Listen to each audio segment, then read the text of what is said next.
Hello, students. Welcome back. I am CA Pramod Patipati, and you are watching CA Final Financial Reporting Classes. और आज हम revision करने वाले India 36 that is impairment of asset. Hope so your preparation is going well. आपके preparation को boost करने ये जो है ना लेक्चर ला रहा हूँ. हर एक कंसेप्ट हम अच्छे से डिस्कस करेंगे, उसके साथ साथ में जो भी इंपॉर्टेंट क्वेश्चन है वो भी सॉल्व कर लेंगे. ठीक है. अगर इसका तुम्हें लग रहा है कि डिटेल लेक्चर्स देखना है और नहीं देखा अब तक, तो फिर उस केस में मेरा यूट्यूब में जो है ना डिटेल प्लेलिस्ट अवेलेबल है. दैट इज इंडिया 36 का इम्पेयरमेंट ऑफ असेट का detail playlist. Each and every question solve किया है अलॉन्ग विद द कंसेप्ट, तो वहां पे जाके आप चेक कर सकते हो और देख सकते हो. Right. So let's start India 36 में एक्चुअली सर. सबसे पहले ये समझ लेते कि इंडिया 36 में है क्या, क्या पढ़ना क्या है.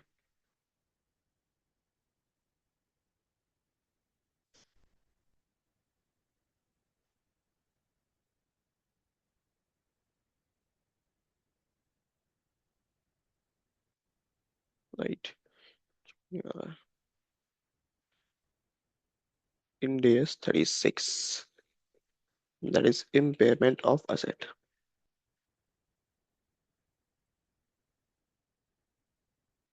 स्क्रीन अटक गया क्या? India 36 that is impairment of asset. अब यहाँ पे सर, यहाँ पे पढ़ना क्या है हमें? यहाँ पे पढ़ना है sir impairment of individual asset.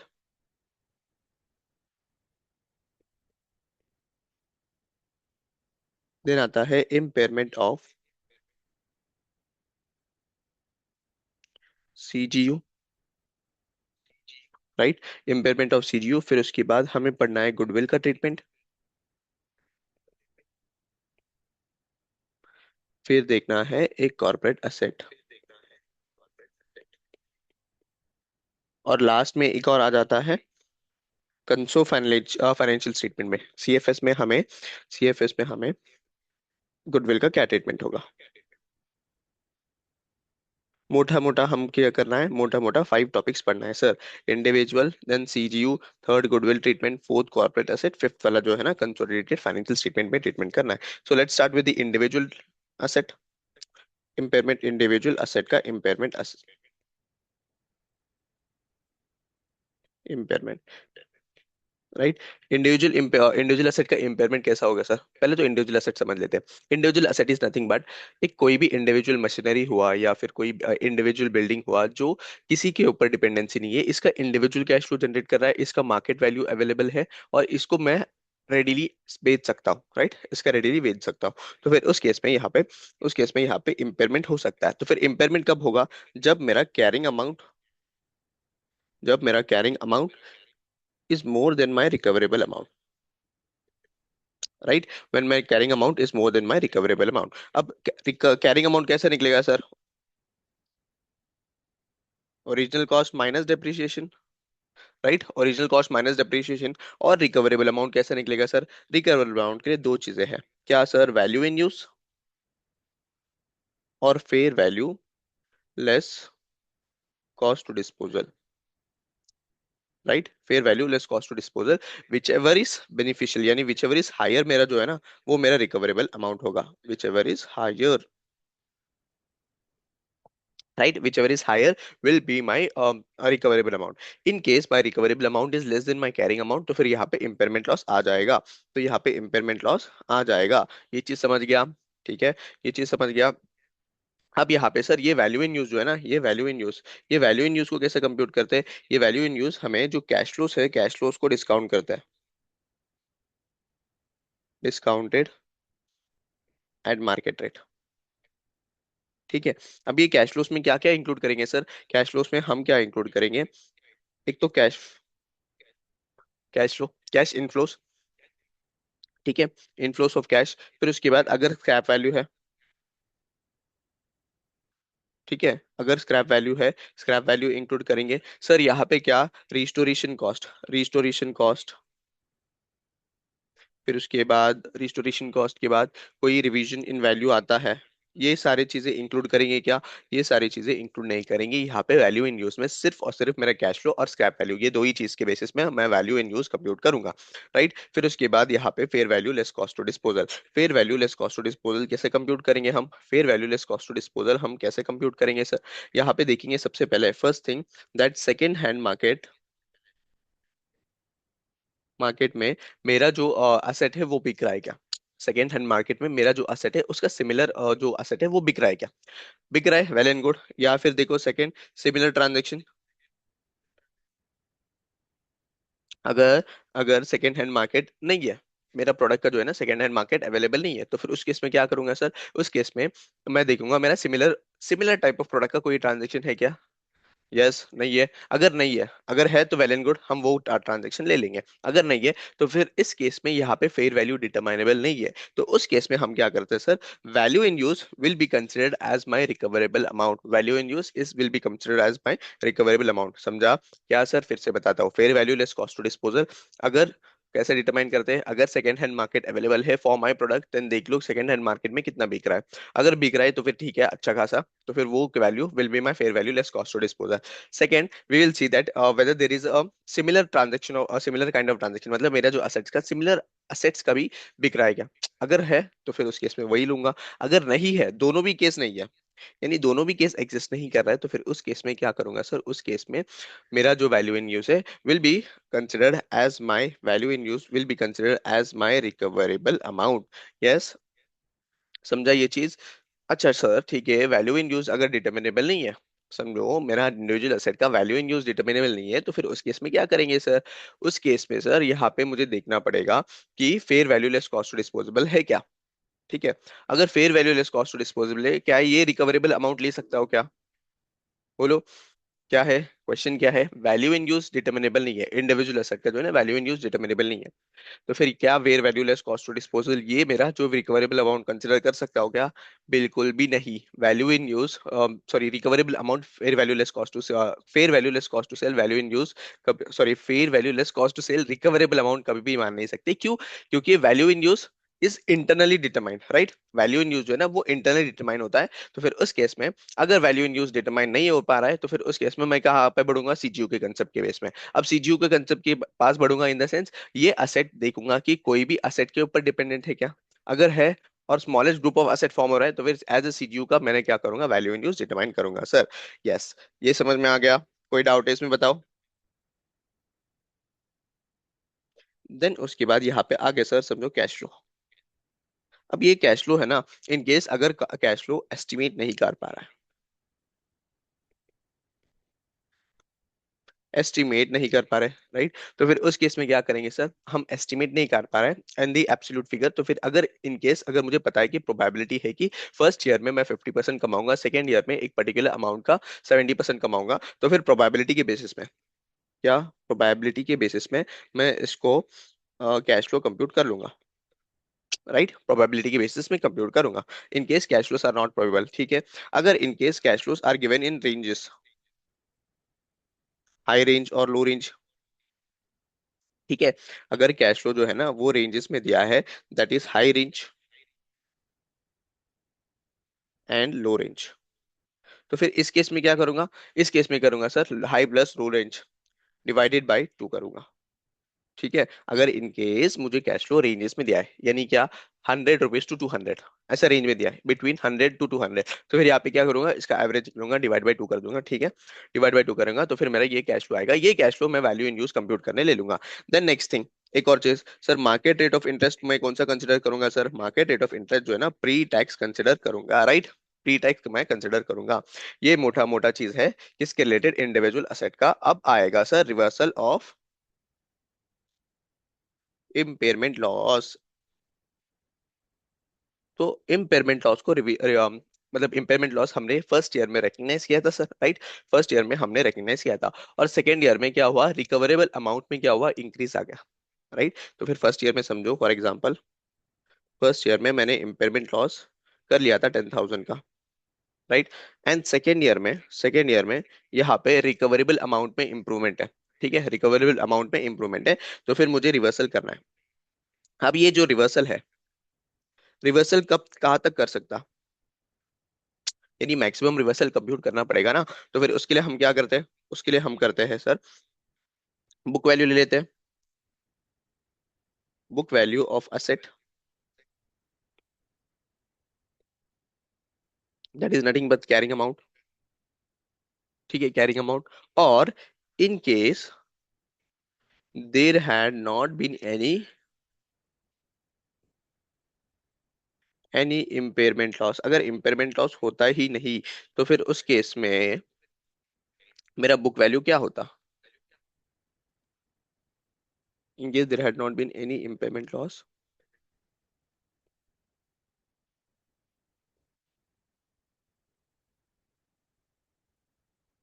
Carrying amount, तो फिर यहाँ पे इसका जो डिफरेंस है, difference would be my maximum reversal.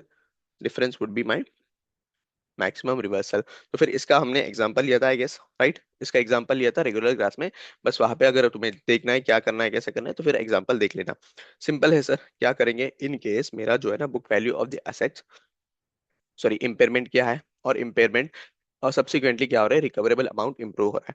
अब सब्सिक्वेंटली जब रिकवरेबल अमाउंट इंप्रूव हो रहा है तो फिर यहाँ पे मुझे क्या करना पड़ेगा सर, रिकवरेबल अमाउंट इंप्रूव हो रहा है तो जो भी इम्पेयरमेंट लॉस रिकग्नाइज किया था उसको क्या करना पड़ेगा, रिवर्स करना पड़ेगा। जब रिवर्स करना पड़ेगा तो फिर ये रिवर्सल कितना तक कर सकता हूँ?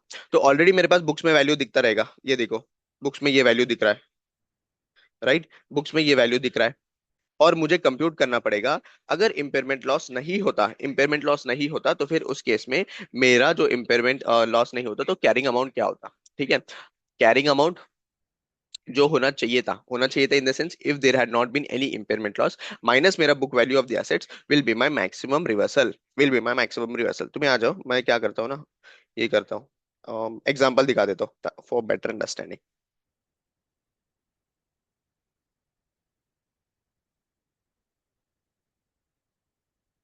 समझ रहा है क्या क्या कर रहा हो? Hmm. Yes sir.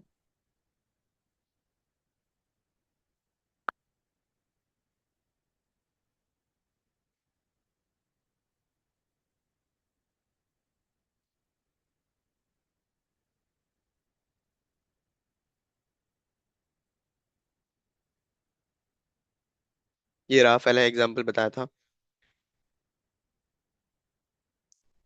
First example की carrying amount was 20,000, expected useful life of 5 year, फिर उसके बाद फेयर वैल्यू 18,000 था और कॉस्ट टू सेल वाज 1,000, और कैश फ्लोज दिया था यहाँ पे, कैश फ्लोज और 500 मेरा सैल्वेज वैल्यू था, डिस्काउंट रेट मेरा 10% था, पहला एग्जांपल।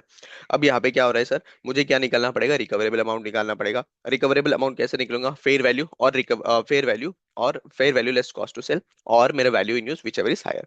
अब यहाँ पे फेयर वैल्यू है मेरे पास, कॉस्ट टू सेल भी है, तो फिर मेरा यहाँ पे आ जाएगा fair value less cost to sell that is 17,000, right?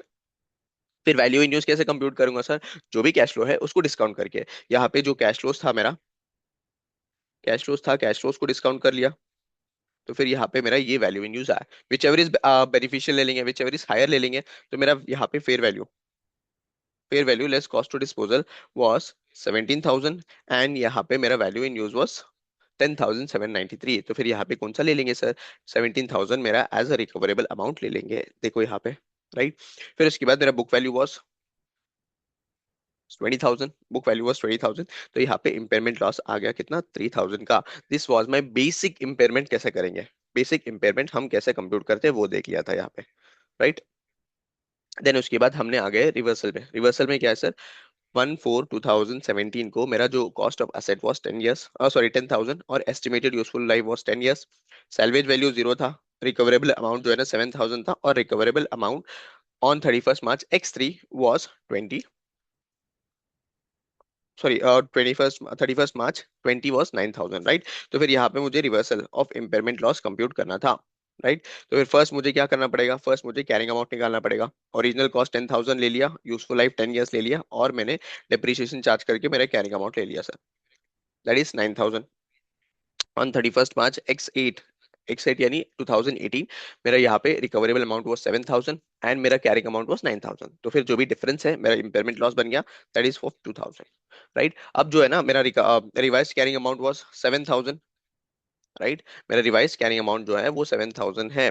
अब यहाँ पे 7,000 के बेसिस में मुझे डेप्रिसिएशन कंप्यूट करना है। डेप्रिसिएशन कंप्यूट करने के बाद मेरा कैरिंग अमाउंट आ जाएगा, देखो 7,000 माइनस माई रिवाइज्ड कैरिंग अमाउंट, और उसके बाद इसका यूजफुल लाइफ है 9 ईयर्स का, और रेसिडुअल वैल्यू 0 था, तो फिर डेप्रिसिएशन कंप्यूट कर लिया सर, कितना आ गया, 1,555 का, ठीक है? और कैरिंग अमाउंट आ गया ये 5,445, राइट?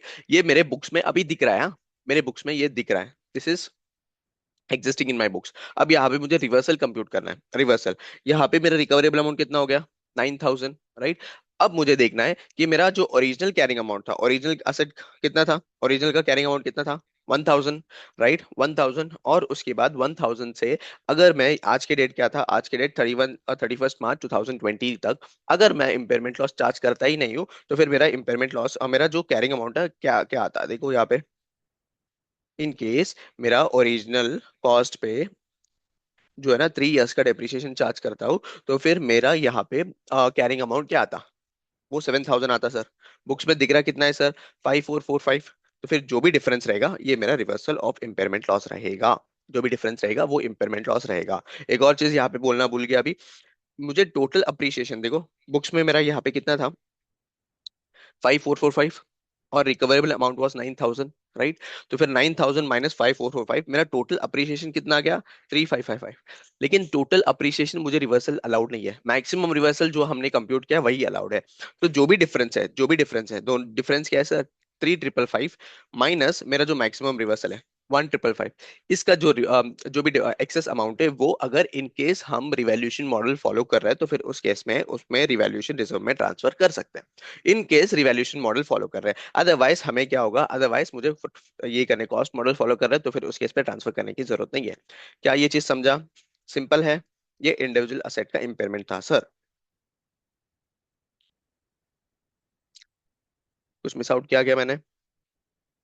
रिवर्सल हो गया। अच्छा, एक है इंडिकेशंस। इम्पेयरमेंट कब करेंगे? जब एक होगा सर एक्सटर्नल इंडिकेशंस एंड एक होगा इंटरनल इंडिकेशंस। एक्सटर्नल इंडिकेशंस यानी क्या? समझो मेरा वैल्यू ऑफ असेट जो है ना, वैल्यू असेट असेट मुझे लग रहा है कि मेरा value of asset would be 10,000 as per my expectations. पर मार्केट में एक ड्रास्टिकल डिक्लाइन आ गया, ड्रास्टिकल डिक्लाइन आएगा। तो फिर मार्केट में जब ड्रास्टिकल डिक्लाइन आ गया, तो फिर उस केस में ये एक इंडिकेशन है for the impairment, right, indication है इम्पेयरमेंट। देन उसके बाद मार्केट रेट में अगर चेंज आ गया, right, market rate of interest में जो है ना चेंज आ गया, market rate of interest market में बढ़ गया सर, राइट, मार्केट में बढ़ गया, जबकि मैं एक अलग मार्केट रेट यूज कर रहा हूँ, राइट। जब मार्केट रेट ऑफ इंटरेस्ट बढ़ गया, तो फिर यहाँ पे मेरा वैल्यू इन यूज कंप्यूट करने के लिए जो वैल्यू इन यूज है ना वो कम आएगा। जितना मार्केट रेट इंटरेस्ट ज्यादा है उतना value in use come, right. वो मेरा जो है ना यहाँ पे रिकवरेबल अमाउंट को अफेक्ट करेगा। तो फिर इस केस में यहाँ पे ये एक इंडिकेशन है। Then in case if there is a decline in the value of market, value of assets takes place exceptionally due to restriction imposed of the asset. समझो कोई भी मेरा असेट है और असेट के ऊपर गवर्नमेंट का कोई भी लीगल रिस्ट्रिक्शंस आ गया, तो फिर उस केस में क्या है सर, ये भी एक इंडिकेशन है that my asset would B impaired. फिर उसके बाद अगर मेरा मार्केट कैपिटलाइजेशन जो है ना वो कम होगा, sorry, market valuation book value से मेरा मार्केट कैपिटलाइजेशन वो बहुत ज्यादा कम हो गया, राइट।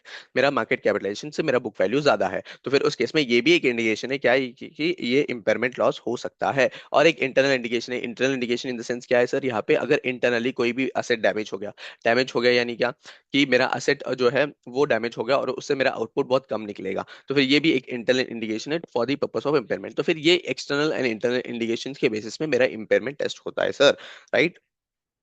इसका एक्सेप्शन एक्सेप्शन है। एक्सेप्शन क्या है? एक्सेप्शन इज दैट कि कोई कोई ऐसा असेट्स है जिसमें हमें इंटरनल और एक्सटर्नल इंडिकेशंस के अलावा मुझे year on year impairment test करना पड़ेगा, राइट। इंटरनल और एक्सटर्नल इंडिकेशंस को हम छोड़ देते हैं, इसको ईयर ऑन ईयर क्या करते हैं, इंडिकेशन, ईयर ऑन ईयर मुझे इम्पेयरमेंट टेस्ट करना पड़ेगा। ऐसा कौन सा है? जो गुडविल है, goodwill acquired in business combination. फिर उसके बाद असेट्स की जिसका जो इनडेफिनाइट लाइफ है, राइट, असेट जिसका इनडेफिनाइट लाइफ है, और जो असेट है वो अंडर डेवलपमेंट स्टेज है, राइट, जो असेट है जो अंडर डेवलपमेंट स्टेज है। ठीक है।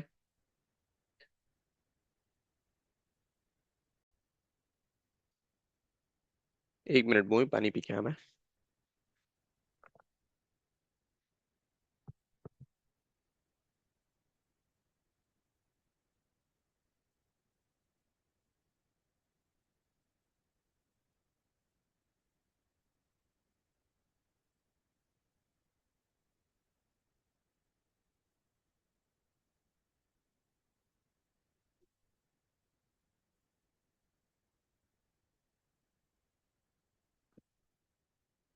हेलो।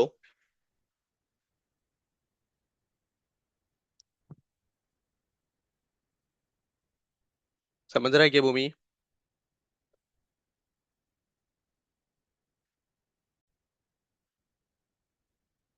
चलो सर, ये समझ गया कि इंटरनल और एक्सटर्नल इंडिकेशंस का क्या है। मेरे पास एक्सेप्शन है sir. Exceptions in the sense क्या है कि गुडविल है। गुडविल जो बिजनेस कॉम्बिनेशन में एक्वायर हो रहा है, इसको ईयर ऑन ईयर टेस्ट करना पड़ेगा। क्यों? क्योंकि इसका इनडेफिनाइट लाइफ है। Then second, assets which are not in use, right, जो डेवलपमेंट स्टेज में है, उसका भी मुझे year on year impairment test करना पड़ेगा। और जो है असेट जिसका इनडेफिनाइट लाइफ है, उसका भी मुझे ईयर ऑन ईयर टेस्ट करना पड़ेगा। देन उसके बाद वैल्यू इन यूज सब देख लिया हमने। एक चीज है मेरे पास बच गया, क्या सर? मेरा यहाँ पे फॉरेन एक्सचेंज वाला, फॉरेन एक्सचेंज का जो है ना, वो बच गया। अब फॉरेन एक्सचेंज का क्या है सर?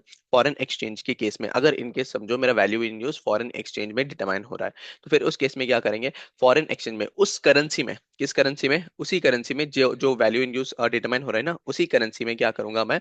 उसी डिस्काउंट रेट से मैं डिस्काउंट कर लूंगा, वैल्यू इन यूज निकाल लूंगा, और उस वैल्यू इन यूज को मैं कन्वर्ट कर लूंगा इंडियन करेंसी में on the date of impairment. On the date of impairment, देखो यहाँ पे, if the asset of an entity are located outside India, then the cash flow can be estimated in the foreign currency, but the conversion of foreign estimated cash flows in Indian currency will be made. अब exchange rate कौन सा use करेंगे? At present exchange rate on the date of impairment test, impairment test जब कर रहे हैं उस दिन में जो भी exchange rate exist करता है वही ले लूंगा।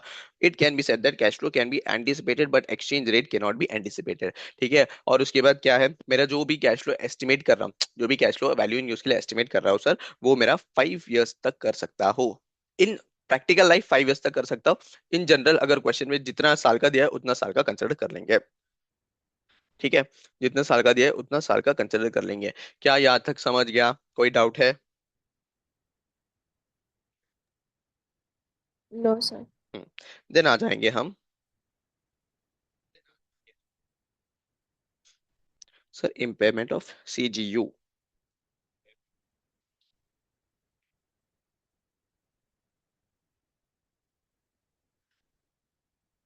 सीजीयू मतलब क्या है बताओ?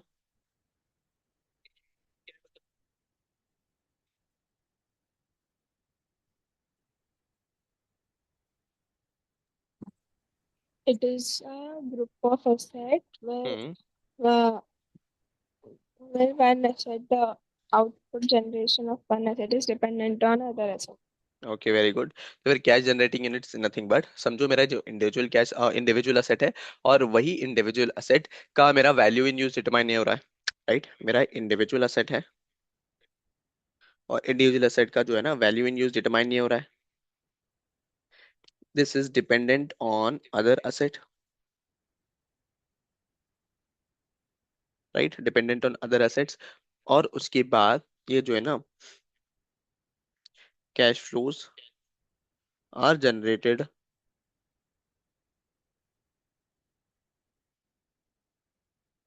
इन combination with other asset, right? जो भी इसका कैश फ्लो है दूसरे असेट के साथ साथ में जनरेट होता है। यानी क्या? एक असेट दूसरे असेट के ऊपर डिपेंडेंट है, तो फिर उस केस में ये smallest group of asset form होते हैं, और यहाँ पे इसको बोलते हैं कैश जनरेटिंग यूनिट। अब यहाँ पे कैश जनरेटिंग यूनिट में हम क्या सर? इम्पेयरमेंट करना है। अब इम्पेयरमेंट करना है, तो फिर इसके लिए हम डायरेक्टली एग्जाम्पल पे बढ़ते हैं, डायरेक्टली एग्जाम्पल देखते हैं, ताकि वो इजी हो जाएगा तुम्हें। सेम सिमिलर हम क्या करेंगे सर? हम जो इंडिविजुअल असेट का इम्पेयरमेंट किया था वैसे का वैसा ही करेंगे। सिर्फ यहाँ पे फर्क क्या होगा? यहाँ पे जो है ना दो तीन असेट साथ में करेंगे, राइट, दो तीन असेट साथ में करेंगे यहाँ पे। तो कैश जनरेटिंग यूनिट का एग्जांपल देख लो यहाँ पे। कैश जनरेटिंग यूनिट का, ईयर वन में मेरा मशीन ए है, मशीन टू, मशीन बी है, राइट? ईयर वन में मेरा मशीन ए है और मशीन बी है। ईयर वन में मशीन ए है 10 lakhs का एंड मशीन बी है 8 lakhs का। उसका net fair value is 11 lakh. Value in use is 12 lakh and useful life of machinery यहाँ पे मुझे दिया है ईयर टू में। Impairment test in year two at the end. ठीक है, ईयर टू के एंड में मेरा इम्पेयरमेंट टेस्ट हो रहा है सर, राइट? तो फिर यहाँ पे फर्स्ट ईयर में मेरा जो मशीनरी ए का है वो 10 lakhs है, मशीन बी का है 8 lakhs है। तो यहाँ पे मुझे डिप्रिशिएशन कंप्यूट करना पड़ेगा ना ईयर टू के एंड पे जाने। तो फिर यहाँ पे मैंने डिप्रिशिएशन कंप्यूट किया होगा, देखो। मेरा ओरिजिनल कॉस्ट था, उसका यूजफुल लाइफ ले लिया, फिर उसके बाद उसका डिप्रिशिएशन कंप्यूट कर लिया और कैरिंग अमाउंट लेके आया। ठीक है।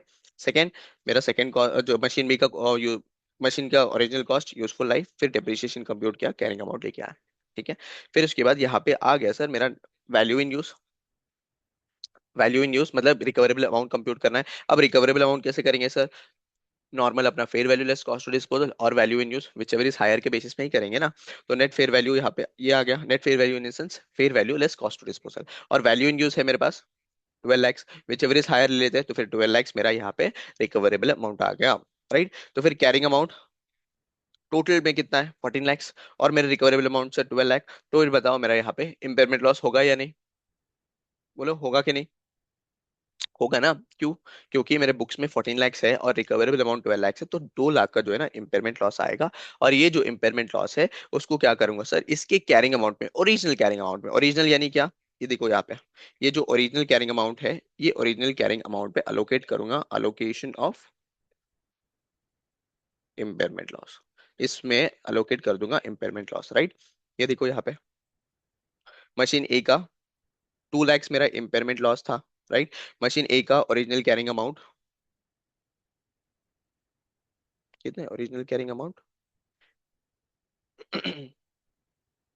अच्छा, यहाँ पे करते वक्त मिस्टेक हो गया। ओरिजिनल कैरिंग अमाउंट यहाँ पे 10 lakhs है और यहाँ पे 8 lakhs है। इसके बेसिस में क्या करूंगा सर, इसके बेसिस में मैं कंप्यूट कर लूंगा। क्या कंप्यूट करूंगा? मेरा यहाँ पे क्या कंप्यूट करूंगा सर, यहाँ पे इम्पेयरमेंट लॉस अपोर्शन कर दूंगा दोनों ओरिजिनल कैरिंग अमाउंट के बेसिस में, राइट। और उसका जर्नल एंट्री देखा था, ठीक है। यहाँ पे कोई डाउट? क्या करेंगे सर, पहले हम क्या करेंगे, कैरिंग अमाउंट कंप्यूट करेंगे। सेकंड मेरा जो है ना, सेकंड मेरा सीजीयू का, सीजीयू का रिकवरेबल अमाउंट कंप्यूट करेंगे। First carrying amount, second CGU का रिकवरेबल अमाउंट। थर्ड मैंने दोनों कंपेयर करना है, और कंपेयर करने के बाद जो भी इंपेयरमेंट लॉस आएगा वही इंपेयरमेंट लॉस को मुझे कैरिंग अमाउंट में बांट देना है, ठीक है। यहाँ पर कोई डाउट है? नहीं, चलो आगे बढ़ते हैं। अब क्या आएगा sir, reversal of Yes. Impairment loss. अब इंपेयरमेंट लॉस का रिवर्सल कैसे करेंगे, राइट। इंपेयरमेंट लॉस का रिवर्सल कैसे करेंगे? सेम जो अबव एग्जांपल लिया था उसी का एग्जांपल ले लो यहाँ पे। अब क्या हुआ, रिकवरेबल अमाउंट जो है ना, रिकवरेबल अमाउंट इंप्रूव हो गया, 13 lakhs हो गया। ईयर 4 में जो है ना 13 lakhs हो गया रिकवरेबल अमाउंट। तो फिर रिवाइज्ड कैरिंग अमाउंट मशीन ए और मशीन बी का है मेरे पास, कैसा आया सर, यहाँ पे ऊपर जो ये अपन कंप्यूट किया ना उसके बेसिस में लिया, ठीक है। ओरिजिनल, ओरिजिनल वाला। और रिमेनिंग उसका यूजफुल लाइफ है मेरे पास। तो डेप्रिसिएशन कंप्यूट करो 2 years के लिए, ठीक है। डेप्रिसिएशन कंप्यूट कर लिया, डेप्रिसिएशन कंप्यूट करने के बाद मुझे रिवाइज्ड कैरिंग अमाउंट मिल जाएगा। अब revised carrying amount of machine का ये पता मुझे, देखो यहाँ पे revised carrying amount total CGU का, यानी मशीन ए और मशीन बी का मुझे पता है कितना सर, 8,57,143। और मेरा रिकवरेबल अमाउंट है सर 13 lakhs, राइट। अगर रिकवरेबल अमाउंट है 13 lakhs। अगर मेरा इंपेयरमेंट ना होता सीजीयू में, असेट है मशीन ए और मशीन बी का, अगर इंपेयरमेंट ना होता तो मेरा कैरिंग अमाउंट क्या होता, वो मैंने यहाँ पे कंप्यूट कर लिया। कैसे सर, ओरिजिनल कैरिंग अमाउंट ले लिया, ओरिजिनल यूजफुल लाइफ ले लिया, और उसके उसके हिसाब से डेप्रिसिएशन चार्ज किया 4 साल के लिए। 4 साल के बाद डेप्रिसिएशन चार्ज करने के बाद जो भी आएगा वो मेरा विदाउट इंपेयरमेंट लॉस मेरा यहाँ पे आ जाएगा कैरिंग अमाउंट। तो यहाँ पे टोटल सीजीयू में 10 lakhs दिखना चाहिए था, लेकिन एग्जिस्टिंग बुक्स में कितना दिख रहा है, ये देखो यहाँ पे 8,57,140, 8,57,140 में दिखेगा। तो मैक्सिमम रिवर्सल कितना है सर, 4 लाख 1,42,860 का मेरा मैक्सिमम रिवर्सल है, इन दोनों का डिफरेंस, राइट। इन दोनों का जो डिफरेंस है वही मेरा मैक्सिमम रिवर्सल होगा। और ये मैक्सिमम रिवर्सल को मैं क्या करूंगा सर, मेरे कैरिंग अमाउंट में बांट दूंगा, राइट। मेरा कैरिंग अमाउंट, ये जो कैरिंग अमाउंट था वो कैरिंग अमाउंट में बांट दूंगा। सिंपल, यही हमने देखा था किसका, मेरा जो असेट का सीजीयू का इम्पेयरमेंट और रिवर्सल ऑफ सीजीयू का इम्पेयरमेंट, ठीक है। हमने क्या क्या देखा यहाँ पे सर, इम्पेयरमेंट ऑफ सीजीयू, और सेकंड होगा reversal of CGU, reversal of impairment loss of CGU, right. समझा, कोई डाउट है सीजीयू में? और कुछ मिस आउट कर रहा हूँ क्या मैं? ये देखो स्टेप्स दिया है वगैरह, स्टेप्स देख लेना। और ये नोट्स के लिए मेरा टेलीग्राम चैनल ज्वाइन कर लेना, वहां पे तुम्हें मिल जाएगा। देन आ जाए सर गुडविल। गुडविल का ट्रीटमेंट कैसे करेंगे? अब गुडविल का ट्रीटमेंट कैसे करेंगे, गुडविल का ट्रीटमेंट कैसे करेंगे सर? अब गुडविल जब है, goodwill is not a directly involve asset, यानी कैश फ्लो जनरेट नहीं होता है गुडविल से, राइट। जैसा मेरा यहाँ पे वैल्यू इन यूज डिटरमाइन करता हो जो कैश फ्लो आएगा, वैसे डायरेक्टली डिटरमाइन नहीं होता। Goodwill is indirectly helping the CGUs to generate the cash flows, right. जो मेरा जो सीजीयू है उसको इनडायरेक्टली हेल्प करता है। तो फिर इस केस में जब गुडविल अराइज होगा, गुडविल अराइज होगा तो फिर यहाँ पे इसका एनुअली इंपेयरमेंट टेस्ट तो होता ही है, एनुअल इंपेयरमेंट टेस्ट तो होता ही है। बट एक और चीज है इंपेयरमेंट करने का, क्या सर, यहाँ पे देखेंगे कि गुडविल अलोकेबल है या नॉट अलोकेबल है। अलोकेबल है तो फिर उस केस में क्या करूंगा, मेरा जो कैरिंग अमाउंट है ऑफ द एसेट वो ले लूंगा, उसमें ऐड करूंगा गुडविल, राइट।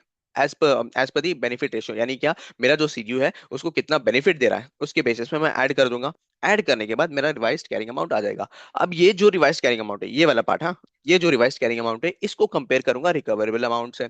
उसको कंपेयर करूंगा सर रिकवरेबल अमाउंट से। जब रिकवरेबल अमाउंट से कंपेयर करूंगा, जो भी इंपेयरमेंट लॉस आएगा, वो इंपेयरमेंट लॉस फर्स्ट मैं क्या करूंगा सर, किससे एडजस्ट कर लूंगा, मेरे गुडविल है उससे एडजस्ट करूंगा, और उसके बाद कुछ एक्सेस बचता है तो फिर वो कैरिंग अमाउंट से एडजस्ट करूंगा। उसके बाद कुछ एक्सेस बचता है तो उसका क्या करूंगा सर, उसको मैं कैरिंग अमाउंट से एडजस्ट करूंगा। तुम्हारे लिए एग्जांपल लूं क्या एक?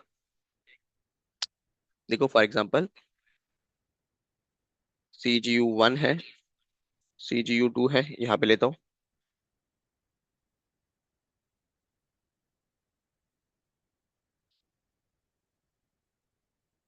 गुडविल अलोकेबल वाला केस, ठीक है।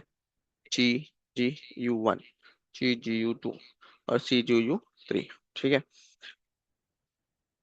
इसका कैरिंग अमाउंट पता है क्या मुझे? कैरिंग अमाउंट समझो सर, इसका 100 है, 150 है और 200 है। गुडविल अलोकेबल है, यस सर, गुडविल अलोकेबल है। गुडविल अलोकेबल है। गुडविल समझो फॉर एग्जांपल 500 है, तो 500 को अलोकेट कर दो। डायरेक्टली लिख रहा हूँ, यहाँ पे समझो गुडविल इज 50 और 50, 50, यानी इक्वल में बांट दिया, ठीक है। 150 का ये है, 500 बोला वो भूल जाओ, बस यहाँ पे डायरेक्टली लिखा मैंने। क्वेश्चन में अगर दिया होगा गुडविल तो फिर वो अलोकेबल है, तो फिर उसका रेशियो दिया होगा, रेशियो में बांटना होगा। तो फिर यहाँ पे ये आ गया मेरा 150 सर, ये आ गया 200 एंड ये आ गया 250, ठीक है। फिर उसके बाद यहाँ पे ये रिवाइज कैरिंग अमाउंट है ना, ये आ जाएगा sir recoverable amount. Recoverable amount, ये रिकवरेबल अमाउंट समझो यहाँ पे 100 है, यहाँ पे 180 है और यहाँ पे 260 है, राइट। 100, 260, तो यहाँ पे मेरा इम्पेयरमेंट लॉस आ जाएगा। कैसे सर? मेरा जो रिवाइज्ड कैरिंग अमाउंट है उसको कंपेयर करूंगा मेरा रिकवरेबल अमाउंट, तो फिर 50 मेरा यहाँ पे ये आ जाएगा इम्पेयरमेंट लॉस, यहाँ पे आ जाएगा 20, यहाँ पे इम्पेयरमेंट लॉस नहीं आएगा, जीरो। तो फिर ये जो इम्पेयरमेंट लॉस आया है, तो फिर इसको मैं क्या करूंगा सर, गुडविल से एडजस्ट कर लूंगा। गुडविल से एडजस्ट करूंगा। इसका गुडविल एग्जिस्ट कर रहा है क्या? यस 50, 50 सही कर दो और जीरो कर दो। यहाँ पे गुडविल एग्जिस्ट कर रहा है क्या? यस 50, बट यहाँ पे मुझे 20 ही रिक्वायर्ड है, क्यों? 20 इंपेयरमेंट लॉस है, यहाँ पे आ जाएगा जीरो, और यहाँ पे तो जीरो ही है, राइट। उसके बाद मेरा रिवाइज्ड कैरिंग अमाउंट आ जाएगा गुडविल का, और मेरा यहाँ पे आ जाएगा सर नॉर्मल कैरिंग अमाउंट का। गुडविल का यहाँ पे कितना बचेगा सर? यहाँ पे तो जीरो बचेगा गुडविल का, यहाँ पे 30 बचेगा, यहाँ पे 50 बचेगा, और मेरा जो कैरिंग अमाउंट ओरिजिनल वाला वैसे का वैसा रहेगा। ये मेरा क्या था? अलोकेबल ऑफ गुडविल था, राइट। ये अलोकेशन ऑफ गुडविल था, तो उसी का स्टेप्स दिया है, यहाँ पे देख लो। ये जो है ना, उसी का स्टेप्स दिया है, ठीक है। फिर उसके बाद क्या आएगा सर? अनअलोकेबल वाला केस। अनअलोकेबल वाला केस जो है ना, हम नेक्स्ट सेशन में करते हैं, क्योंकि 2 मिनट का सेशन बचा है।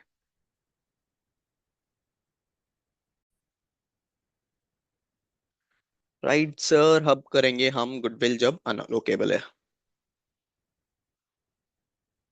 अनअलोकेबल गुडविल जब अनअलोकेबल है, तो फिर उस केस में क्या करेंगे सर? तो फिर यहाँ पे जो है ना, एक स्पेसिफिक असेट को, सीजीयू में जो भी स्पेसिफिक सीजीयू है, वो सीजीयू को हम गुडविल अलोकेट नहीं कर सकते। तो फिर उस केस में क्या करेंगे सर? उस केस में हम देखेंगे कि इंडिविजुअली इम्पेयरमेंट हो रहा है क्या, इंडिविजुअल इम्पेयरमेंट होने क्या देखेंगे, और जो भी इम्पेयरमेंट लॉस आएगा वो डायरेक्टली हम गुडविल से एडजस्ट कर लेंगे, राइट। इसका एग्जांपल दे दूं, तो फिर एग्जांपल देख लो। पर्टिकुलर्स ले लो, पर्टिकुलर्स, CGU1, CGU2, CGU3, ठीक है। मेरा इसका कैरिंग अमाउंट है 100, 150 एंड 200, ठीक है सर। फिर उसके बाद इसका recoverable amount is rupees 80, 130 and rupees 210, ठीक है। तो फिर यहाँ पे इम्पेयरमेंट लॉस आएगा ना, इम्पेयरमेंट लॉस आएगा ना, तो फिर यहाँ पे 20 आ जाएगा, यहाँ पे कितना आएगा? 20 आ जाएगा, और यहाँ पे सर इम्पेयरमेंट लॉस जीरो आएगा, क्यों? क्योंकि मेरा recoverable amount is more than my carrying amount, ठीक है। यहाँ पे टोटल यहाँ पे टोटल टोटल कैरिंग अमाउंट कितना है मेरा असेट का? बोलो। Total carrying amount, revised carrying amount, revised carrying amount निकल जाएगा। कितना है सर? यहाँ पे 80 है, यहाँ पे 130 है एंड 210 है। तो टोटल कितना बनता है इसका? 130, 210, 210, 420, राइट। 420 मेरा क्या बनेगा सर, यहाँ पे मेरा रिवाइज कैरिंग अमाउंट बनाएगा। और recoverable amount as a total मिल जाएगा मुझे क्वेश्चन में, टोटल रिकवरेबल अमाउंट मिल जाएगा सर। फॉर एग्जांपल समझो टोटल रिकवरेबल अमाउंट इज 400, तो फिर यहाँ पे सीजीयू एज अ होल मेरा इम्पेयरमेंट लॉस कितना आ गया, CGU as a whole impairment loss आ गया सर 20 का। ठीक है। नहीं एक मिनट, यहाँ पे CGU has a whole recoverable amount नहीं आएगा यहाँ पे। डायरेक्टली हम जो इम्पेयरमेंट लॉस है उसी को गुडविल से एडजस्ट करेंगे। समझो यहाँ पे गुडविल अवेलेबल है, राइट, गुडविल अवेलेबल है, तो फिर यहाँ पे जो इम्पेयरमेंट लॉस है 20 एंड 20, राइट, 20 एंड 20 का जो इम्पेयरमेंट लॉस है उसको मैं गुडविल से एडजस्ट कर लूंगा। जो भी गुडविल आएगा मेरा, यहाँ पे गुडविल समझो 50 का है, राइट, 50 का है, तो फिर उस केस में गुडविल ये 50 का ये 20 और 20 टोटल 40 से एडजस्ट हो जाएगा। मेरा जो ओरिजिनल कैरिंग अमाउंट है, यहाँ पे जो ओरिजिनल कैरिंग अमाउंट है वो इंटैक्ट रहेगा, उसमें कोई भी चेंज नहीं आएगा। सिर्फ जो इम्पेयरमेंट लॉस है, ये जो इम्पेयरमेंट लॉस है, इम्पेयरमेंट लॉस मेरा गुडविल से एडजस्ट हो जाएगा और मेरा रिवाइज कैरिंग अमाउंट आ जाएगा सर। समझा क्या बोला, फिर से समझाता हूँ सुनो। मेरा कैरिंग अमाउंट है 100, 150 और 300, और रिकवरेबल अमाउंट जो है ना वो 80, 130 एंड 210 है। तो सबसे पहले इंडिविजुअल इंपेयरमेंट करूंगा। इंडिविजुअल इंपेयरमेंट में मुझे पता चला सर ये 20 और 20 जो है ना मेरा इंपेयरमेंट लॉस है। तो ये 20 और 20 जो 40 रुपीज का इंपेयरमेंट लॉस है ना, उसको क्या करूंगा, उसको क्या करूंगा सर, उसको मैं गुडविल मेरा जो 50 है, गुडविल मेरा जो 50 है, गुडविल 50 में एडजस्ट कर लूंगा। यहाँ पे जो है ना ये इम्पेयरमेंट लॉस है, गुडविल में एडजस्ट कर दूंगा। तो फिर यहाँ पे जो है ना क्या रिवाइज्ड गुडविल आ जाएगा, रिवाइज गुडविल यानी कैरिंग अमाउंट ऑफ गुडविल आ जाएगा, गुडविल आ जाएगा 10। और मेरा रिवाइज्ड कैरिंग अमाउंट ऑफ मेरा सीजीयूस मेरा सेम रहेगा, कुछ चेंज नहीं आएगा। सिर्फ और सिर्फ यहाँ पे क्या हो रहा है, जो इम्पेयरमेंट लॉस है इंडिविजुअली निकाल रहा हूँ और उसको गुडविल से एडजस्ट कर रहा हूँ। क्यों सर, यहाँ पे गुडविल अलोकेबल नहीं है, उसी के लिए मैं यहाँ पे ऐसा कर रहा हूँ। क्या ये चीज क्लियर है, ये चीज क्लियर है, देख लो यहाँ पे कहा गया, कहा गया मेरा गुडविल। हाँ, गुडविल जो है ना जब अनअलोकेबल है, तो यहाँ पे involve step in testing the goodwill, calculate impairment loss each CGU separately to goodwill to which the goodwill is related. जो ईच सीजीयू का हमने किया था गुडविल, फिर उसके बाद अलोकेट करूंगा जो भी गुडविल है first, impairment loss to goodwill first. जो भी इम्पेयरमेंट लॉस है जो 40 आया था उसको गुडविल को एडजस्ट कर लिया। फिर impairment loss becomes higher than the goodwill, then remaining loss will be adjusted over the CGU in the ratio of carrying amount. अगर इन केस मेरा जो है ना goodwill is less than my क्या इम्पेयरमेंट लॉस, अगर कुछ impairment loss excess impairment loss बचेगा, तो यहाँ पे जो है ना, यहाँ पे अगर एग्जाम्पल में बताओ, तो यहाँ पे समझो फॉर एग्जाम्पल यहाँ पे इम्पेयरमेंट लॉस मेरा 60 होता, इम्पेयरमेंट लॉस 60 होता, तो 10 मेरा एक्सेस इम्पेयरमेंट लॉस होगा, राइट, 10 मेरा जो है ना एक्सेस इंपेयरमेंट लॉस होगा सर। तो फिर ये जो एक्सेस इंपेयरमेंट लॉस है ना, इसको मेरा जो कैरिंग अमाउंट्स है, कैरिंग अमाउंट के रेशियो में जितने भी इंपेयरमेंट लॉस असेट है, कौन से सर, सीजीयू 1 और सीजीयू 2, सीजीयू 1 और सीजीयू 2 में बांट देगा और उसके बाद उसका रिवाइज्ड कैरिंग अमाउंट आ जाएगा। दैट इज क्लियर, समझ में आ गया। Yes. हम्म, ठीक है। अगर समझो मेरा रिवर्सल आता है, यानी क्या, इन केस सब्सिक्वेंटली मेरा जो है ना रिकवरेबल अमाउंट बढ़ जाएगा या फिर इम्पेयरमेंट जो है ना इम्प्रूव इम्प्रूव हो जाएगा, रिकवरेबल अमाउंट इम्प्रूव होगा, तो उस केस में सर गुडविल को रिवर्स नहीं कर सकते हैं। हम जो इंडिविजुअल असेट में कैसे किया था कि बुक्स में कितना दिख रहा है और मेरा कितना दिखना चाहिए if there had not been any impairment loss, वो कंप्यूट करूंगा इंडिविजुअल असेट का, और इंडिविजुअल असेट का मैं क्या करूंगा, रिवर्स कर दूंगा। बराबर ना, इंडिविजुअल असेट का रिवर्स कर दूंगा। अगर गुडविल, गुडविल से जो भी एडजस्ट किया पार्ट जो है ना उसको रिवर्स ही नहीं कर सकते हैं। गुडविल का जो भी adjusted part of impairment loss will not be reversed, goodwill reverse नहीं हो सकता, ये ध्यान में रखना। It is very very important. देखो गुडविल के not be reversed as per Ind AS 36, reversal of impairment loss can not be made for the goodwill but reversal for the other assets will be same as discussed earlier. यानी ऊपर जो करके आया कि first तो मेरा book amount carrying amount होगा, फिर उसके बाद अगर इम्पेयरमेंट लॉस ना होता तो फिर मेरा कैरिंग अमाउंट क्या होता वो कंप्यूट करता, और इन दोनों का डिफरेंस मेरा मैक्सिमम रिवर्सल होगा सर। देन आ गए हम कॉर्पोरेट असेट में। अब कॉर्पोरेट असेट में क्या क्या आएगा सर, एचओ बिल्डिंग यानी हेड ऑफिस बिल्डिंग है, रिसर्च सेंटर है, ये सारी चीजें जो है ना कॉर्पोरेट असेट में आएगा। अब ये कॉर्पोरेट असेट कैश फ्लो में तो डायरेक्टली इन्वॉल्व नहीं है, बट मेरा इनडायरेक्टली हेल्प करते हैं मेरे सीजीओ कैश जनरेटिंग यूनिट्स को to generate the cash flow. तो उस केस में इसका भी इंपेयरमेंट होना चाहिए ना सर, इसका भी इंपेयरमेंट होना चाहिए, तो फिर उसके लिए इसका इंपेयरमेंट करना जरूरी है। तो फिर यहाँ पे दो केस आते हैं। क्या केस है, एक अलोकेबल वाला केस है, एक अनअलोकेबल वाला केस है, राइट। अलोकेबल है और अनअलोकेबल है। अलोकेबल वाला केस में वेरी सिंपल, हम क्या करेंगे, उस पर्टिकुलर कॉर्पोरेट असेट को मेरा कैरिंग अमाउंट्स में बांट देंगे। देखो, allocate the corporate asset in the ratio of carrying amount of related CGO.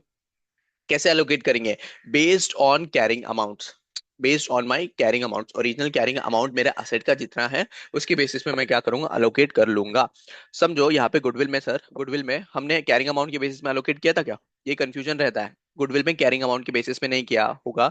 क्यों सर? क्योंकि गुडविल का बेनिफिट रेशियो अलग होता है, तो फिर वो बेनिफिट रेशियो दिया रहेगा क्वेश्चन में, या फिर तुम्हें बोला होगा क्वेश्चन में कि कौन से बेसिस में अलोकेट करना चाहिए गुडविल में। बट कैरिंग जो कॉर्पोरेट असेट है, कॉर्पोरेट असेट को अलोकेट करेंगे कैरिंग अमाउंट में।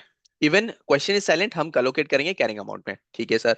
ये कैरिंग अमाउंट में कब करेंगे? जब मेरा यूजफुल लाइफ सेम है। अगर यूजफुल लाइफ सेम नहीं है तो फिर उस केस में मैंने क्या करना है, वेट्स निकालना है।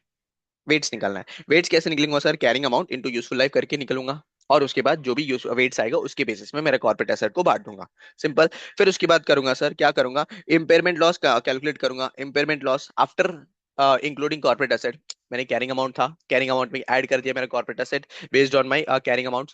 उसके बाद मेरा रिवाइज्ड कैरिंग अमाउंट आ जाएगा। ये रिवाइज्ड कैरिंग अमाउंट को रिकवरेबल अमाउंट से कंपेयर करूंगा।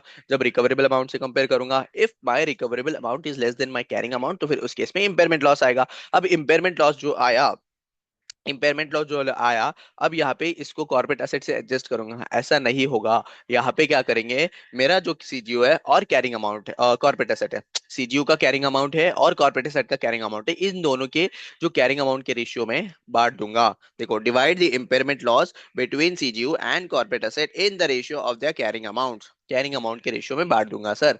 Simple, very simple. यहाँ पे एडजस्ट नहीं करना है, गुडविल के जैसे एडजस्ट किया ना वैसे नहीं करना है, यहाँ पे हम बांट देंगे दोनों। मेरा असेट किस में, मेरा सीजीयू के इस कैरिंग अमाउंट में और मेरा कॉर्पोरेट असेट अमाउंट के रेशियो में, ठीक है सर। अब दूसरा चीज है सर, अनअलोकेबल, मतलब अलोकेट नहीं कर सकते कॉर्पोरेट एसेट को, कोई स्पेसिफिक एसेट को अलोकेट नहीं कर सकते। तो उस केस में मैं क्या करूंगा, इंडिविजुअली इंपेयरमेंट देखूंगा। Impairment loss for the individual asset without including carrying amount of corporate asset, ठीक है। फर्स्ट, देन मेरा रिवाइज कैरिंग अमाउंट आ जाएगा। After impairment loss, individual asset का इंपेयरमेंट करने के बाद मेरा यहाँ पे क्या आएगा सर, यहाँ पे कैरिंग अमाउंट आ जाएगा। जब इंपेयरमेंट करने के बाद कैरिंग अमाउंट जो आएगा उसको टोटल रिकवरेबल अमाउंट से कंपेयर करूंगा, ठीक है। टोटल रिकवरेबल अमाउंट से कंपेयर करूंगा। जब टोटल उसमें पहले पहले जो है ना, यहाँ पे इंपेयरमेंट करने के बाद वाला जो ये आएगा, इंपेयरमेंट करने के बाद क्या आएगा सर, टोटल कैरिंग अमाउंट आ जाएगा। कैसा आएगा सर ये, impairment after impairment of individual asset plus मेरा कॉर्पोरेट एसेट, प्लस मेरे corporate asset, total carrying amount आ जाएगा। ये टोटल कैरिंग अमाउंट को मैं रिकवरेबल अमाउंट से कंपेयर करना है। रिकवरेबल अमाउंट से कंपेयर करूंगा तो फिर यहाँ पे इंपेयरमेंट लॉस आएगा। जो भी इंपेयरमेंट लॉस आएगा वो पहले किसको करूंगा, वो डायरेक्टली कॉर्पोरेट एसेट को अलोकेट करूंगा। क्यों सर? यहाँ पे डायरेक्टली इंपेयरमेंट कॉर्पोरेट एसेट को क्यों करेंगे? क्योंकि इंडिविजुअल एसेट का ऑलरेडी हमने यहाँ पे इंपेयरमेंट कर चुके हैं, राइट। चलो आ जाओ, इसका छोटे छोटे एग्जांपल्स रहेंगे वो देख लेते हैं, कहीं तो क्या होगा ना।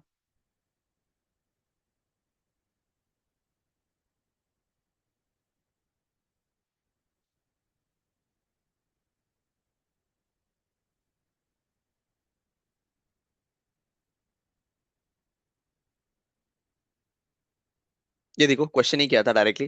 ये क्वेश्चन में क्या हो रहा था, मुझे सीजीयू ए और सीजीयू बी दिया था और कॉर्पोरेट बिल्डिंग दिया था, और कॉर्पोरेट बिल्डिंग का अलोकेबल वाला पार्ट दिया था। यानी कॉर्पोरेट बिल्डिंग जो है ना वो अलोकेबल हो सकता है। जब अलोकेबल हो सकता है तो फिर उसका अकाउंटिंग क्या होगा सर? यहाँ पे कैरिंग अमाउंट दिया है इसका दोनों का, राइट, दोनों का कैरिंग अमाउंट दिया है, तो फिर मेरा टोटल यहाँ पे 50 आ गया। कॉर्पोरेट बिल्डिंग को कैरिंग अमाउंट्स में अलोकेट कर सकता होगा सर। यहाँ पे क्यों अलोकेट कर सकता हूँ? क्योंकि यहाँ पे मेरा useful life would be same. Useful life would be same, अगर useful life would be same नहीं है तो फिर उस केस में वेट्स निकालना पड़ता। तो यहाँ पे देखो, अलोकेट कर लिया मैंने, अलोकेट कर दिया तो फिर मेरा रिवाइज कैरिंग अमाउंट आ गया। अब रिवाइज कैरिंग अमाउंट के बेसिस में मुझे क्या यहाँ पे ये दिया होगा, रिकवरेबल अमाउंट 18 और 38। यहाँ पे देखो 18 और 38 मेरा रिकवरेबल अमाउंट। अब यहाँ पे इंपेयरमेंट लॉस देखना है, यहाँ पे तो इंपेयरमेंट लॉस नहीं है बट यहाँ पे इंपेयरमेंट लॉस है ना, यहाँ पे इंपेयरमेंट लॉस है। तो यहाँ पे इंपेयरमेंट लॉस को मैं क्या करूंगा, सीजीयू और मेरा कॉर्पोरेट एसेट, सीजीयू और मेरा कॉर्पोरेट एसेट में बांट दूंगा, ठीक है। सीजीयू और कॉर्पोरेट एसेट में उसके जो कैरिंग अमाउंट के रेशियो में, कौन सा है ये वाला जो रेशियो है ना, 20:4, इसमें बांट दूंगा और उसका मेरा रिवाइज्ड कैरिंग अमाउंट आ जाएगा सर। Simple, right, simple. यहाँ पे देख लो मेरा जो है ना नॉन अलोकेबल वाला जो है ना, उसका एग्जांपल था मेरा CGU1 500, CGU2 600, कॉर्पोरेट एसेट 200 का है। ये अनअलोकेबल है और उसका रिकवरेबल अमाउंट दिया है, टोटल रिकवरेबल अमाउंट दिया है 900 का, ठीक है। तो फिर यहाँ पे सेम रिकवरेबल कैरिंग अमाउंट ले लूंगा, फिर उसके बाद रिकवरेबल अमाउंट ले लूंगा, उसका इंपेयरमेंट लॉस आ जाएगा यहाँ पे, ठीक है, इम्पेयरमेंट लॉस आ गया। ये तो इंडिविजुअल असेट का इम्पेयरमेंट लॉस है। अब आएगा रिवाइज कैरिंग अमाउंट 850, और उसके अगेंस्ट मेरे पास क्या है सर, उसके अगेंस्ट यहाँ पे, उसके अगेंस्ट मेरे पास यहाँ पे कॉर्पोरेट असेट है, कॉर्पोरेट ऐड कर दिया, तो फिर 1050 का मेरा क्या आया, टोटल कैरिंग अमाउंट आ गया। उसको कंपेयर करूंगा मेरा रिकवरेबल अमाउंट से। जब कंपेयर करूंगा रिकवरेबल अमाउंट से, तो फिर यहाँ पे आ जाएगा सर इम्पेयरमेंट लॉस 150 का। ये जो 150 का इम्पेयरमेंट लॉस है, इसको किससे एडजस्ट करूंगा, यहाँ पे इससे, इसको कॉर्पोरेट एसेट से एडजस्ट कर लूंगा, तो फिर खत्म। ठीक है, खत्म। क्यों सर यहाँ पे डायरेक्टली कॉर्पोरेट एसेट को क्यों एडजस्ट कर रहे हैं, क्योंकि इम्पेयरमेंट जो है ना इंडिविजुअल एसेट का कराना है यार यहाँ पे। ये देखो, ऑलरेडी मैंने यहाँ पे इंडिविजुअल असेट का इम्पेयरमेंट एडजस्ट करके आ गया। अब जो भी इम्पेयरमेंट आएगा वो कॉर्पोरेट असेट का होगा। इज दैट क्लियर, कोई डाउट है? पास जा रहा हो क्या? No sir. हम्म, नहीं। पक्का? रिवीजन है ना, तो फिर उसके लिए मुझे कंप्लीट करना है कम समय में, तो फिर उसके लिए थोड़ा फास्ट जा रहा हूँ। बोलने का फास्ट हो गया तो बोल दो, मैं आराम से बोलता हूँ। देन आएगा sir goodwill in consolidated financial statements. Consolidated financial statements में हम कैसा इसका ट्रीटमेंट देखेंगे। ठीक है, अब यहाँ पे सर कंसोलिडेटेड फाइनेंशियल स्टेटमेंट्स में दो केस होते हैं। इसका हमने अभी अभी रिसेंटली पढ़ा था, अभी अभी रिसेंटली पढ़ा था सर, गुडविल इन सीएफएस। अब सीएफएस में ना सर, यहाँ पे एनसीआई होता है। नॉर्मली सीएफएस में दो होता है, एक होल्डिंग कंपनी होता है, एक एनसीआई होता है। होल्डिंग कंपनी का ठीक है सर, हमारे बुक्स में हम कर देंगे पेरेंट कंपनी का होल्डिंग कर देता है। और एक होता है एनसीए। एनसीए यानी समझो यहाँ पे 80% होल्डिंग का है, तो 20% मेरा NCA, that is non controlling interest. इसको हम प्यार से कंट्रोलिंग इंटरेस्ट भी बोलते हैं। इसको हम प्यार से क्या बोलते हैं सर, कंट्रोलिंग इंटरेस्ट भी बोलते हैं। इसका कंप्यूटेशन जो है ना, सारे सारे डिटेल कंसेप्ट हम 103 में पढ़ेंगे। कहाँ पे पढ़ेंगे सर? इन डेस 103 में भी पढ़ेंगे, और 110, ये जो एनसीआई कंप्यूट करना 110 में पढ़ेंगे, यानी कंसोलिडेशन। ठीक है, अब यहाँ पे सर ये जो एनसीआई कैलकुलेट करने का ना, यहाँ पे दो मेथड है एनसीआई कैलकुलेट करने का। एक है प्रोपोर्शनेट मेथड, और एक है सर फेयर वैल्यू मेथड, और एक है fair value method. Proportionate method में क्या होगा, प्रोपोर्शनेट मेथड में ये होगा सर कि हम जो भी गुडविल कंप्यूट करेंगे, हम जो भी गुडविल कंप्यूट करेंगे, वो गुडविल होगा सर मेरा होल्डिंग कंपनी का। ये होगा होल्डिंग कंपनी का। क्यों, क्या, वो पूरा मेरा 103 में आएगा। बट यहाँ पे इतना समझ लो कि मेरा जो गुडविल आएगा यहाँ पे प्रोपोर्शनल मेथड में होल्डिंग का आएगा। और यहाँ पे जो गुडविल आएगा, यहाँ पे जो गुडविल आएगा, ये जो है ना, this will include both holding company and NCI का पोर्शन भी, दोनों भी का पोर्शन आ जाएगा सर। अब इंपेयरमेंट करते समय कैसे करेंगे सर? इंपेयरमेंट करते समय यहाँ पे जो गुडविल है, गुडविल को यहाँ पे मुझे ग्रॉस अप करना पड़ेगा। यहाँ पे कुछ करना नहीं पड़ेगा, बट मेरे प्रोपोर्शनेट मेथड में ग्रॉस अप करना पड़ेगा। क्यों करना पड़ेगा सर यहाँ पे? क्योंकि क्योंकि रिकवरेबल अमाउंट, फुल अमाउंट दिया होता है, फुल अमाउंट दिया होता है। समझा क्या? जो भी रिकवरेबल अमाउंट है ना, वो मुझे फुल अमाउंट दिया होता है, तो फिर उसके लिए रिकवरेबल अमाउंट से कंपेयर करने मेरा टोटल कैरिंग अमाउंट भी फुल अमाउंट होना चाहिए ना। टोटल कैरिंग अमाउंट भी फुल होना चाहिए। बल्कि यहाँ पे जो है ना, गुडविल होल्डिंग कंपनी का ही आता है, तो फिर उसके लिए हम क्या करते हैं, ग्रॉस अप करते हैं। और ग्रॉस अप करके उसको हम फुल अमाउंट लेके जाते हैं। ग्रॉस अप कैसे करेंगे सर? होल्डिंग का share, holding share divide by holding का परसेंटेज इंटू एनसीआई का परसेंटेज। ठीक है, यहाँ पे ऐसे करेंगे और ग्रॉस अप करेंगे, और ग्रॉस अप करने के बाद जो भी और रिकवरेबल अमाउंट है उससे कंपेयर करके इम्पेयरमेंट लॉस निकलेंगे। फिर उसके बाद नॉर्मल अपना, नॉर्मल कैसा सर? अगर इम्पेयरमेंट लॉस है और मेरा गुडविल एग्जिस्ट कर रहा है, तो फिर इम्पेयरमेंट लॉस को क्या करो सर, गुडविल से एडजस्ट कर लो। और गुडविल से जब एडजस्ट करेंगे, तो फिर जो भी एक्सेस इम्पेयरमेंट लॉस आएगा, तो वो हो जाएगा मेरा सीजीओ में। भाई ये पूरा नॉर्मल है। बस यहाँ पे सबसे इंपॉर्टेंट चीज है सर, यहाँ पे मुझे ग्रॉस अप करना है कब? जब मेरा यहाँ पे प्रोपोर्शनेट मेथड है, तो मुझे ग्रॉस अप करना ही होगा। Very very important, gross up करना ही होगा। देख लो यहाँ पे, आ जाओ। जो गुडविल है एनसीआई एट प्रोपोर्शनेट मेथड में करेंगे, तो फिर gross up the goodwill from the holding company share to the full business value. अब यहाँ पे parent share into percentage controlling interest into 100% करूंगा, तो टोटल आ जाएगा। ठीक है, it is done because recoverable amount is always given at full value. Always given at full value, तो फिर उसके लिए मेरा टोटल कैरिंग अमाउंट भी जो है ना, एक फुल अमाउंट में आना चाहिए। यहाँ पे calculate the impairment loss for the goodwill and related CGU by comparing the total. ना बाई का नॉर्मल है, गुडविल से एडजस्ट करो, फिर उसके बाद अलोकेट करो whole loss between holding and NCI in the ratio of the investments. फिर उसके बाद share of NCI impairment of goodwill will not be shown in the books of share of NCI in the gross up goodwill was fake calculation. यानी क्या बोल रहा है sir यहाँ पे कि जो भी हमने ग्रॉस अप किया है, जो ग्रॉसअप वाला पार्ट है वो ग्रॉसअप हम बुक्स में दिखाते नहीं है, क्योंकि यहाँ पे फेक ग्रॉसअप कर रहे हैं। Fake in the sense for the purpose of recoverable amount हम क्या कर रहे हैं, ग्रॉसअप कर रहे हैं। तो फिर वो जो शेयर है हम बुक्स में कभी नहीं बताएंगे, हम डायरेक्टली जो भी मेरा होल्डिंग कंपनी का शेयर है वही बताएंगे। Is that clear? अच्छा सर, अगर फेयर वैल्यू मेथड है, अगर फेयर वैल्यू मेथड है तो क्या होगा सर, यहाँ पे होल्डिंग प्लस क्या आएगा, मेरा एनसीआई दोनों का भी होगा। तो फिर यहाँ पे कुछ ऐसा एज सच कुछ करने की जरूरत नहीं है। If valuation of NCI is made at fair value then we will not gross up the goodwill like NCI at proportionate method because goodwill already includes full value.